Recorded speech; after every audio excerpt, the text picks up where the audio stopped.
இணைய இதழ் சித்தாந்தத்தில் வெளியான கட்டுரை ஆன்ம அவத்தைகள். எழுதியவர் தாமல் கோ சரவணன். மிக வசதிமிக்க ஒரு வீடு இருக்கிறது. அவ்வீட்டிற்கு உரிமையாளர் ஒருவர் இருக்கிறார்.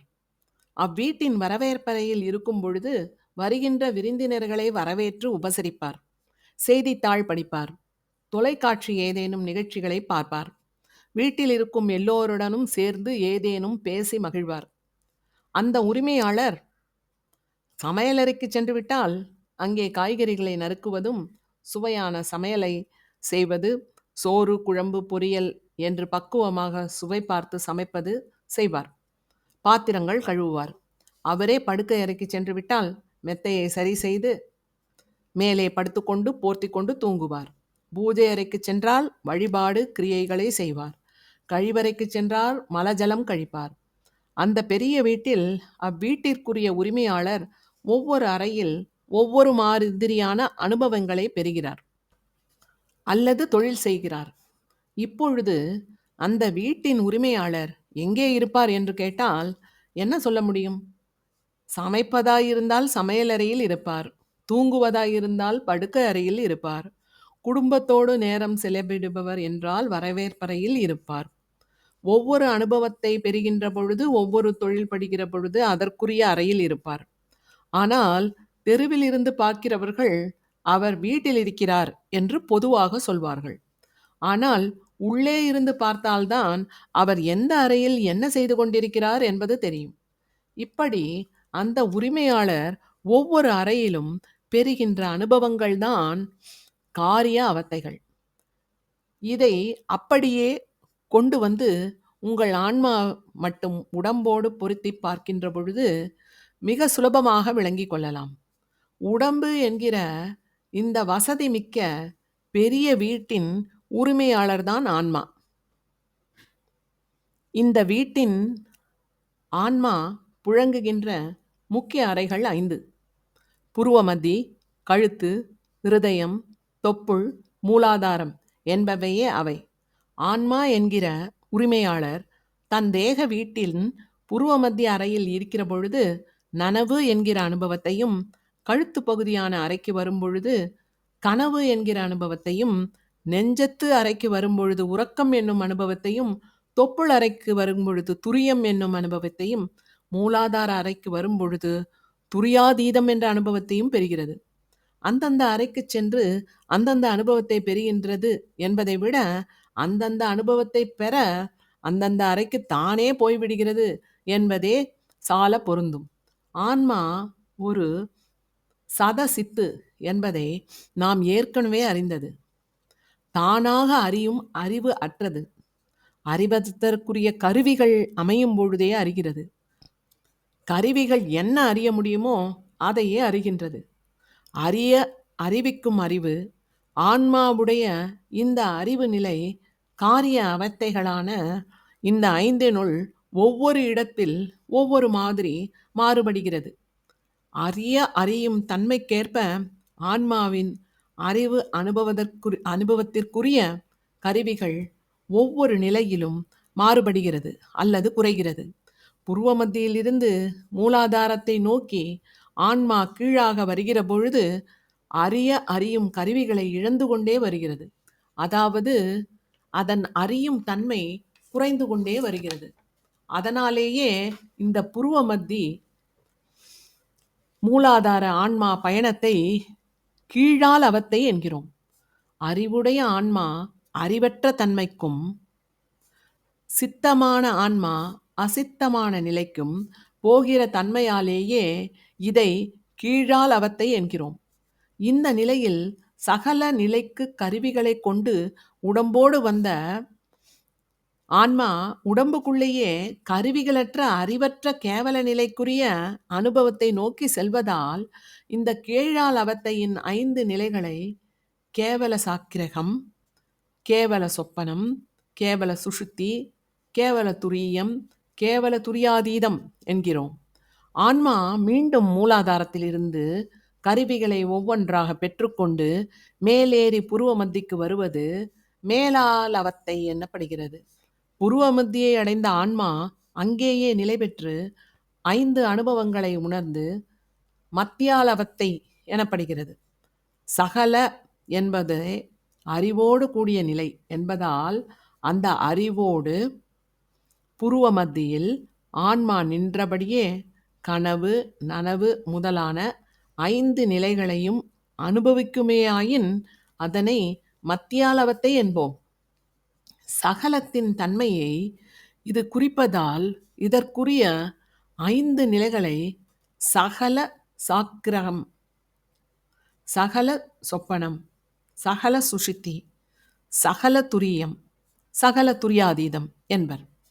கீழால் மேலால் என்கிற இந்த 2 அவத்தை நிலைகளை விடுத்து இந்த ஆன்மா முழுக்க சிவத்தோடு கலந்து சிவமாய் நின்று இந்த 5ஐயும் அனுபவிக்குமேயானால் அது சுத்த சாக்கிரம், சுத்த சொப்பனம், சுத்த சுஷுத்தி, சுத்த துரியம், சுத்த துரியாதீதம் எனப்படுகிறது. தெளிவுடைய மனிதர்களாகிய நாம் சகல காரிய அவத்தைகளையும் கேவல காரிய அவத்தலைகளையும் அனுபவிக்கிறோம், உணர்கிறோம், புரிந்து கொள்கிறோம். ஆனால் சுத்த காரிய அவத்தையை நாம் உணர்வதில்லை என்பதால் அதற்குரிய அனுபவத்தை சொல்ல முடிவதில்லை. ஒருவேளை நீங்கள் சிவத்தோடு கலக்கின்ற வித்தையை பெற்றால் சுத்த காரிய அவத்தை என்பது என்ன என்பதை புரிந்து கொள்ளலாம். இப்போதைக்கு நமக்கு இது ஏட்டு படிப்பு தான். இப்பொழுது 5 சகல காரிய அவத்தை, கேவல காரிய அவத்தை ப்ளஸ் சுத்த காரிய அவத்தை 5 + 5 + 5 = 15 காரிய அவத்தைகள். இவை நம் அறிவு பார்வைக்கு வந்திருக்கும் என்று நம்புகிறோம். 5 5 5 என்று சகல, சுத்த, கேவல என்றும் 15ஆக பிரித்து பெயர் பெயராக வைத்தால் நீங்கள் குழப்பமடைய வேண்டாம். எல்லாவற்றையும் தாண்டி நாம் எடுத்துக்கொள்ள வேண்டியது 5 நிலைதான். ஆன்மா புருவ மத்தியில் எப்படி செயல்படும், அப்படி செயல்படும் பொழுது என்னென்ன கருவிகள் துணைக்கு நிற்கும், ஆன்மா கழுத்து பகுதிக்கு எப்பொழுது வரும், அப்பொழுது செயல்படும் பொழுது என்னென்ன கருவிகள் துணை நிற்கும், என்னென்ன கருவிகள் விட்டு ஓடும், ஆன்மா நெஞ்சு பகுதிக்கு எந்த நிலையில் வரும், அப்பொழுது எவை காணாமல் ஓடும், ஆன்மா தொப்புளுக்கு எப்பொழுது வரும், அங்கே என்ன கருவிகள் மிஞ்சி நிற்கும், அங்கே அதன் அனுபவம் என்னவாக இருக்கும். நிறைவாக மூலாதாரத்தை தொடும் பொழுது ஆன்மாவின் நிலை அங்கே அது எந்த கருவிகளும் இல்லாமல் இருப்பதால் அதன் அனுபவம் என்ன என்பதான இந்த 5 நிலைகளையும் அதில் ஆன்மா அனுபவிக்கின்ற அனுபவங்களையும் கருவிகளின் துணைகளையும் நன்றாக உள்வாங்கிக் கொண்டாலே பெரிய அறிவுதான். நனவு நிலை ஆன்மா விழிப்பு நிலையிலேயே இருக்கிற பூரண அறிவை பெறுகின்ற இயக்க நிலை. இங்கு இயக்க நிலை என்கிற சொல்லை நான் பயன்படுத்துவதற்கு காரணம், உயிர் தன்னை 34 தத்துவ கருவிகளோடு இணைத்து கொண்டு வேலை செய்கிறது. 34 கருவிகளை துணையாக கொண்டு அறிவை பெறுகிறோம். நாம் இப்பொழுது இந்த நனவு நிலையில்தான் இருக்கிறோம். நீங்கள் இந்த எழுத்துக்களை கண்களால் பார்க்கிறீர்கள், வாய் வாசிக்கிறது, அது மூளைக்கு எடுத்து செல்லப்படுகிறது, கைகளில் புத்தகத்தை பிடித்திருக்கிறீர்கள், நீங்கள் உயிர்ப்போடு இதை படிக்க மூச்சுக்காற்று ஒரு பக்கம் இயங்கிக் கொண்டிருக்கிறது. ஆக்டிவ் ஸ்டேட் என்னும் இந்த விழிப்பு நிலையில்தான் ஆன்மா திறந்த நிலையில் தன்னை உலகத்தோடு பொருத்தி தன்னை தான் இயக்க நிலையிலும் வைத்திருக்கிறது. இதுவே அறிவு விழிப்பு உணர்வு நிலையின் பிரதான நிலை. விழிப்பு என்கிற உணர்வில்தான் பெறக்கூடிய நிலையான இது சொல்லப்பட்டதன் காரணம், ஆன்மா இந்த நிலையில்தான் 34 தத்துவங்களை செயல்படுத்தி அதன் தன்மையை உட்படுத்தி இந்த அகண்ட பிரபஞ்சத்தோடு பார்த்து கேட்டு சுவைத்து பிடித்து இப்பிரபஞ்சத்தை அல்லது உலகத்தை உலகத்தின் மூலம் தன்னை தன்னுள்ள இறையை அறிகிறது அல்லது அறிய முயற்சி செய்கிறது. இந்நிலையில்தான் புருடன் என்னும் ஆன்மா தான் அறியும் தன்மையான குணத்தை விசேஷிக்கிறது. பேசுவதற்குரிய தொழில் செய்கிற வாயுடன் இணைந்து பேசுகிறது. அவ்வாறு அது பேசுவதற்கான வாய் சூஷ்மமாக இருப்பது வசனம். கால்களை கொண்டு ஓரிடத்திலிருந்து மற்றொரு இடத்திற்கு நகர்கிறது. இந்த நகர்வை கால்களுக்கு தரும் சூஷ்ம இயக்கம் கமனம். கையை கொண்டு எடுத்தல் வைத்தல் போன்ற பல்வேறு பணிகளை செய்கிறது. இந்த உபகாரத்திற்கு சூஷ்ம இயக்க காரணி தானம். மலத்வாரத்தின் வழியாக உட்கொண்ட உணவை செரிக்க கழிவாக வெளியேற்ற உதவும் சூஷ்மர பொருள் விசர்க்கம். இனப்பெருக்கத்திற்கு பிறப்புறுப்பின் இயக்கத்திற்கு காரணமான ஆனந்தம் என்பதாகும். இதுபோல செவிக்கு சத்தம், உடம்புக்கு பரிசம், கண்ணுக்கு உருவம், வாய்க்கு சுவை, ரசம், மூக்கிற்கு மனம், உணர கந்தம் என்று கர்மேந்திரியங்களும் ஞானேந்திரியங்களும் 10 அதன் தன்மாத்திரை சூஷ்ம காரணிகள் 10 ஆக 20 தத்துவங்கள் நனவு நிலையில் மிக விழிப்போடு இயங்குகிறது. இந்திரியங்கள் மற்றும் அவ்வியந்திரங்களின் மூல காரணிகள் என்கிற மேற்சொன்னவற்றை தாண்டி தசவாயுக்கள் எனப்படும் பிராணன், அபானன், உதானன், சமானன், வியானன், நாகன், கூர்மன், கிருகரன், தேவதத்தன், தனஞ்சயன் ஆகிய 10 இந்த உடம்பின் நனவு நிலையில்தான் இயக்கத்தோடு இருக்கிறது. நம் மெய்யியல் தசவாயுக்களை பற்றி அரிய செய்திகளையும் அதன் பயன்பாட்டையும் மிக தெளிவாக சொல்லியிருக்கிறது. மனித உடம்பில் நவத்வாரங்கள் இருப்பது எப்படியோ அதே போல தசவாயுக்கள் உள்ளன. மனித உடம்பிற்கு இது 10 விதமான வாயுக்களை சுற்றி சுற்றி வந்து ஆட்சி செய்கிறது. இவற்றில் வரும் ஏற்ற தாழ்வுகள் உடலில் பலவிதமான வியாதிகளை உருவாக்குகிறது. உடம்பில் சின்ன சின்ன வலிகள் பிடிப்புகள் ஏற்பட்டால் கூட வாயு பிடிப்பு என்று சொல்வது உண்டு. அதனால்தான் தும்மல், விக்கல், இருமல் என அனைத்து வேலைகளையும் செய்வது இந்த வாயுக்கள் தான். உடலை விட்டு உயிர் இந்த இடத்தில் பிரிய வேண்டும் என முன்பே தீர்மானிக்கப்பட்டுள்ள இடத்தில்தான் உயிர் உடலை விட்டு பிரியும். உயிர் வெளியே புறப்படும் நாள் நேரம் நெருங்கியவுடன் உடலின் அனைத்து செல்களும் முடக்கப்பட்டு எல்லா விதமான வாயுக்களின் வழிகளும் ஒவ்வொன்றாக பட்டு கொண்டே வரும். உயிர் பிரியும் முன்பாக நமது அனைத்து உறுப்புகளையும் அவற்றின் செயல்பாடுகளையும் ஒவ்வொன்றாக நிறுத்தி நமது நடு நெஞ்சுக்கு கொண்டு வந்து வைத்து உயிர் வெளியேற வழிவகுத்து கொடுக்கும். உயிரானது சிலருக்கு கண்கள் வழியாகவும், சிலருக்கு வாயின் வழியாகவும், சிலருக்கு உச்சி மண்டையின் வழியாகவும், சிலருக்கு ஆசன துவாரத்தின் வழியாகவும், சிறுநீர் பாதையின் வழியாகவும், காதின் வழியாகவும், மூக்கின் வழியாகவும், தொப்புள் வழியாகவும் உயிர் வெளியேறும். தசவாயுக்களில் 9 வாயுக்கள் நிறுத்தப்பட்டு அது செயல்படுத்தும் உறுப்புகளும் முழு நிறுத்தம் கண்டு எந்த வழியாக உடலை விட்டு உயிர் வெளியேற வேண்டுமோ அந்த வழியாக தனஞ்சயன் என்ற அந்த வாயு மற்றவற்றையும் வெளியே அழைத்துச் செல்லும். அதன் பின்னரே உயிர் பிரியும். மீண்டும் பிறப்பெடுக்கும் காலம் வரும்பொழுது அதற்கென குறிப்பிட்ட தாயின் கற்பத்தில் சேர்ப்பிக்கும் வேலையையும் அந்த தனஞ்சயன்தான் செய்யும். இப்படி மனித உடலை கட்டுப்பாட்டில் வைத்திருக்கும் 10 வாயுக்களும் முழு விழிப்பு நிலையில் இயங்கும் நிலை நனவு நிலையே ஆகும். ஆன்மா நனவு நிலையில் இவ்வாயுக்களோடு என்னென்ன செய்கிறது என்பதையும் அறிவோம். சுவாசக்காற்று அல்லது பிராணன் மூக்கின் வழியாக விடப்படும். மூச்சுக்காற்று உயிர் காற்று நம் உடலுக்கு தேவைப்படும் உயிர் வழி ஆக்சிஜன் நுரையீரலுக்கு கொண்டு செலுத்தப்படும். கழிவு காற்றாக மீண்டும் வரும் காற்றை வெளியே மூக்கின் வழியாக வெளியேற்றுவதும் பிராணன் என்னும் இதுவே செய்கிறது. அபானன் நம்முடைய மூத்திர பையில் இருந்து சிறுநீரை வெளியேற்றவும் அல்லது சிறுநீரகத்தில் இருந்து சிறுநீர் மூத்திரப்பைக்கு அனுப்பப்படுவதும் இந்த அபானன் என்னும் காற்றின் அழுத்தத்தால் தான். சிறுநீரை மேல் நோக்கி அனுப்பும் பணியையும் மலம் கழிக்கும் ஆசனவாயை விரிப்பதும் முடிந்த பின் சுருக்குவதும் ஆகிய பணிகளை செய்கிறது. வியானன் மூளையில் இருந்து வருகின்ற கட்டளைகளை அனைத்தும் உறுப்புகளுக்கு கொண்டு செல்வதில் இவ்வாயு இணைந்து செயல்படுவதாக சொல்லப்படுகிறது.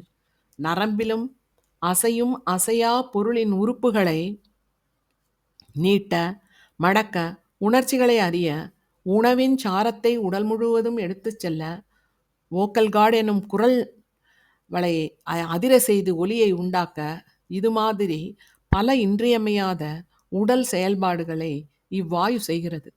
அதனாலேயே இதனை தொழில் காற்று என்கிறோம். சமானன் உண்ணும் உணவு ஜீரணத்துவம் பெற உதவுகிறது. நாபியிலிருந்து கால் வரை உள்ள வாயுக்கள் அதிகப்பட்டால் சரி செய்கிறது. நாகன் உடம்பில் சேரும் நச்சுப் பொருள்களை வெளியேற்றுகிறது. குறிப்பாக இமை ஒவ்வொரு முறையும் இமைக்க இந்த காற்று உதவுகிறது. வாந்தி எடுத்தால் கூட குமட்டல் போன்ற வேலைகளை செய்வதும் இந்த வாயுதான். கூர்மன் கண்ணில் நிற்கும் வாயு. கொட்டாவி வாய் மூட, கண் இமைக்க, கண்ணீர் வழ வைக்க வேலையை செய்கிறது. கிருகரன் நாம் மிக காற்று பலத்தோடு தும்மல் போடுகிறோமே, அதை செய்வதே இந்த கிருகரன் தான். மேலும் இருமலை உண்டு பண்ணுவதும் இதுதான். மிக முக்கியமாக பசியை வரவழைக்கும் வாயு இதுவென்றே நம்பப்படுகிறது. தேவதத்தன், கொட்டாவி, விக்கல் போன்றவை ஏற்பட காரணமாக இருப்பது மூளைக்கு போகும் வாயுவை குறைத்தல், இரத்தத்தில் பிராணவாயுவின் அளவை அதிகரித்தல், உடல் ஓய்வு நிலைக்கு தயாராதல், சோம்பல், தூங்கி எழும்பொழுது ஒருவித சோர்வை தருவதெல்லாம் இந்த வாயுதான். தனஞ்சயன் ஒருவர் உயிரோடு இருக்கும் பொழுது மேற்சொன்ன 9 வாயுக்களும் ஒன்றாக வேலை செய்யும். உயிர் பிரிந்த பின் 9 வாயுக்களும் செயல்பாட்டை நிறுத்திய பின்பு இந்த தனஞ்சயன் வாயு செயல்பட தொடங்கும். உடல் முழுவதும் வீக்கத்தை ஏற்படுத்தும். நுண்ணுயிர்கள் மூலம் உடலை அழுக செய்யும். இறந்த 3ஆம் நாள் தலை வழியாக வெளியே செல்லும். மேற்சொன்ன 10 வாயுக்களை படிக்கின்ற பொழுது உங்களுக்கு ஒரு விஷயம் நன்றாக புலப்படும். இந்த உடம்பில் உறுப்புகளால் செயல்பாட்டில் இல்லாத இமைத்தல், விக்கல், சோம்பல், கொட்டாவி, குமட்டல் போன்ற பல விடயங்கள் காற்றே செயல்படுத்துகிறது. அதனால்தான் என்னமோ காலமே இது பொய்யடா, வெறும் காற்றடைத்த பையடா என்றார்கள். இந்த 10 வாயுக்களும் தத்தம் வேலைகளை செய்வது நனவு நிலையிலும் பின்னர் கனவு நிலையிலும் மட்டுமே ஆகும். தும்மல், விக்கல், கொட்டாவி, ஏன் சிறுநீர் கூட கனவு நிலையில் வருமே ஒழிய உறக்க நிலைக்கு போன பின்பு வருவதில்லை. நிறைவான மனம், புத்தி, அகங்காரம், சித்தம் என்ற 4ம் அந்த கரணங்களுடன் மொத்தம் 34 தத்துவங்கள் பிளஸ் புருடன் சேர்ந்த நிலையே நனவு நிலை என்பதை மனதில் இருத்திக் கொள்ளுங்கள். கனவு நிலை. கனவு என்பது முழு உறக்கமற்ற நிலை. கனவிலும் நனவிலுக்கும் உரிய பேசுதல், படித்தல், சுவைத்தல், கேட்டல் எல்லாம் உணர்ந்து அனுபவிக்கப்படும். ஆனால் அவை அவற்றின் இந்திரியங்களை கொண்டு செயல்படுத்தப்படுவதில்லை. கனவில் ஓடினால் உண்மையில் ஓடிய உணர்வு வருகிறது, ஆனால் கால்கள் ஓடவில்லை. சுவைக்கின்ற உணவு இருக்கிறது, ஆனால் நாக்கு செயல்படவில்லை. ஒலியை கேட்கிறது, ஆனால் காது உண்மையில் எந்த ஒலியையும் கேட்கவில்லை. எனவேதான் கனவு நிலையில் கர்மேந்திரியங்கள், ஞானேந்திரியங்கள் இல்லாது அவைகளுக்கு அவ்வுணர்வு தரும் தன் மாத்திரைகளும் சூஷ்ம காரணிகள் மட்டுமே செயல்படுகிறது. ஆக கண்ம ஞானேந்திரியங்கள் 5+5 = 10 போக மிச்சமெல்லாம் செயல்படும் என்பதால் கனவு நிலையை 24 தத்துவங்கள் பிளஸ் புருடன் என்ற நிலையில் உள்ளது. உறக்க நிலை. ஆழ்ந்த உறக்க நிலையில் கனவுகள் கூட இல்லாத நிலைக்கு ஆன்மா தள்ளப்படுகிறது. ஏற்கனவே கண்மேந்திரியங்கள், ஞானேந்திரியங்கள் போன நிலையில் கனவுகளற்ற தன்மையில் தன்மாத்திரைகள் 5, சூஷ்ம காரணிகள் 5 கூட இல்லாமல் போவதால் கேட்டல், சுவைத்தல், அசைதல் போன்ற எந்த உணர்வும் அதன் அனுபவ நிலையில் இல்லாது போகிறது. மேலும் தசவாயுக்களின் பிராணன் என்னும் மூச்சுக்காற்றை தவிர மற்ற எல்லாம் போய்விடும். அந்த கரணத்திலும் சித்தம் மட்டுமே நிற்கும். ஆக பிராணன் பிளஸ் சித்தம் பிளஸ் புருடன் என்கிற நிலையே உறக்க நிலை. துரிய நிலை. இங்கே மிக ஆழ்ந்த உறக்கம் உண்டாகிறது. சித்தமும் செயல்படாது போகிறது. வெறும் பிராணன் மற்றும் புருடன் மட்டுமே இருக்கிறது. துரியாதீத நிலை. இங்கே பிராணனும் இன்றி புருடன் மட்டுமே இருக்கிறது. இந்த நிலையை பெரிதும் நாம் அனுபவித்ததில்லை. ஒருவேளை ஆழ்ந்த உறக்கத்தில் ஒரு சில நொடிகள் பிராணனும் அற்ற ஆன்ம நிலைக்கு உயிர் போய் வரும் என்றே கருதப்படுகிறது. நனவு நிலையில் பெரிய பரிவாரங்களுடன் தாம் தூம் என்றிருக்கும் உயிர் துரியாதீத நிலையில் புருடன் மட்டுமாய் உயிர் மட்டுமாய் நிற்கும். துரியாதீத நிலையில் தனித்திருக்கும் உயிர் மேலேறி மீண்டும் பரிவாரங்களோடு சேர்ந்து விழிப்புக்கு வருவதை சித்தாந்தம் புரிந்து கொள்ளும் வகையில் ஒரு உவமையை கையாள்கிறது. உயிரை மன்னனாகவும் கருவிகளை கீழ்கண்ட அரச பரிவாரங்களாகவும் கற்பனை செய்து கொள்ளுங்கள். ஐவகைப்படை கர்மேந்திரியங்கள். வாக்கு குதிரைப்படை, கால்கள் யானைப்படை, கைகள் தேர்ப்படை, ஆசனவாய் காலாட்படை, பிறப்புறுப்பு படைத்தளபதி, ஐம்பெரும் குழு ஞானேந்திரியம், செவி மிலேச்சர், மெய் ஒற்றர், கண் தூதர், வாய் ஏவலர், மூக்கு புரோகிதர். பரிவாரங்கள் 10.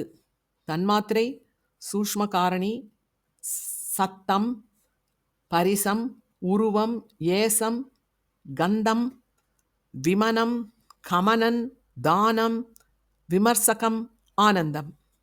உறுதி சுற்றம் 10 வாயுக்கள். பிராணன், அபானன், உதானன், சமானன், வியானன், நாகன், கூர்மன், கிருகரன், தேவதத்தன், தனஞ்சயன். அமைச்சர்கள் அந்த கரணங்கள் மனம், புத்தி, அகங்காரம், சித்தம்.